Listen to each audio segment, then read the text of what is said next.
Bonjour les amis, aujourd'hui je vais vous présenter donc une nouvelle vidéo consacrée au sujet de la manipulation. C'est un sujet qui est également très sensible et qui mérite d'y consacrer notre attention.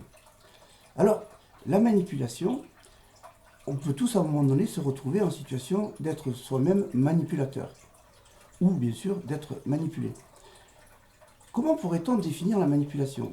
Il y a manipulation dès lors que vous êtes amené à faire quelque chose que vous n'avez pas envie de faire, mais la personne qui est en train de vous manipuler, elle arrive, un peu comme par magie, à vous faire faire quelque chose que vous n'avez pas envie de faire.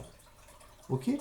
Ça, c'est le principe de la manipulation. C'est d'arriver à faire qu'une autre personne fasse quelque chose qu'elle n'aurait pas fait s'il n'y avait pas eu cette manipulation.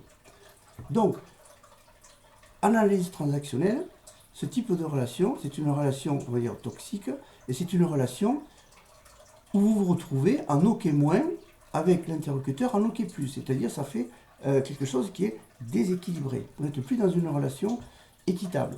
Vous vous retrouvez donc effectivement en situation d'infériorité. C'est ça la manipulation finalement. Ça vous met dans une posture d'infériorité.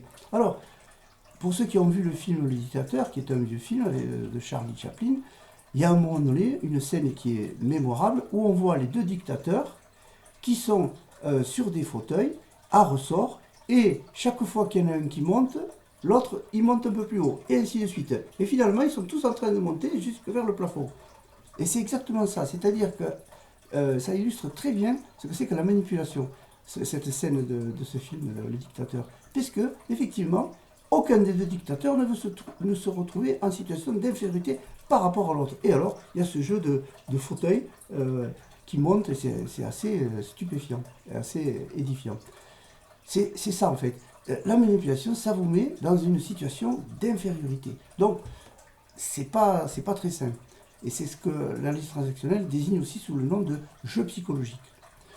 Alors, quand vous êtes victime de manipulation, ça veut dire que votre affirmation de soi, elle est à zéro. Vous n'êtes pas en train de vous affirmer, vous subissez une situation, vous êtes victime d'une situation de manipulation. Donc, c'est quelque chose qui n'est pas très bon. Il ne faut pas rester dans ce genre de situation.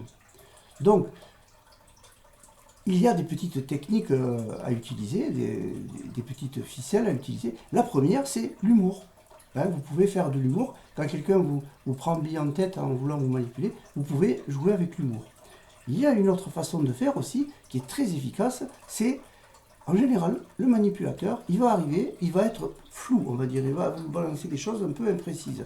Et vous allez lui demander, mais quand tu me dis ça, qu'est-ce que tu veux dire? Est-ce que tu peux être un peu plus précis? Parce que là, tu me dis, par exemple, j'ai fait du mauvais travail. Qu'est-ce que ça veut dire, j'ai fait du mauvais travail? Est-ce que tu peux me donner un exemple? Est-ce que tu peux être plus précis? Le manipulateur, 9 fois sur 10, il va vous envoyer des propos qui sont flous, pas clairs. Donc, vous demandez des précisions. Donc, demandez du factuel. Et une petite troisième astuce que je peux vous conseiller, c'est de faire le silence. On vous balance quelque chose, avant de répondre direct, dans la seconde qui suit, vous faites dans votre tête une pause de quelques secondes avant de répondre. Et cette pause vous sera salutaire parce que ça vous permettra de sortir de cette posture de victime dans laquelle le manipulateur va vous mettre, et vous allez pouvoir, pendant ces quelques secondes salutaires, préparer votre réponse.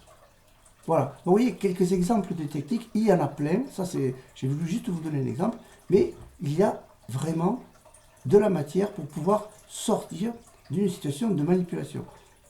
Parce qu'il n'y a aucune raison de vous retrouver en situation de victime. Vous n'êtes pas là pour vous faire prendre des coups. Bon, donc, alors je disais tout à l'heure qu'on peut se retrouver nous-mêmes manipulateurs. Voilà, dès lors qu'on veut obtenir quelque chose, on peut, pas forcément consciemment, mais on peut avoir une attitude qui peut ressembler à la manipulation. Donc c'est vraiment des comportements dont il faut vraiment être conscient, parce que pour qu'on ait des bonnes relations avec les gens, il ne doit pas y avoir de manipulation. Les relations doivent être OK+, ça c'est encore de la liste transactionnelle. Le OK+, ça veut dire je suis gagnant, tu es gagnant.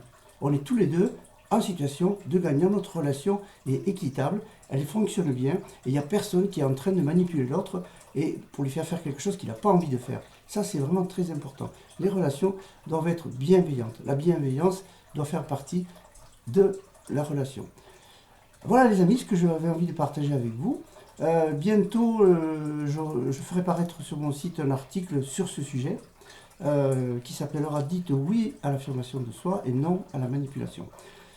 Je vous remercie de m'avoir écouté. Je vous dis à très bientôt pour une nouvelle vidéo. Ciao!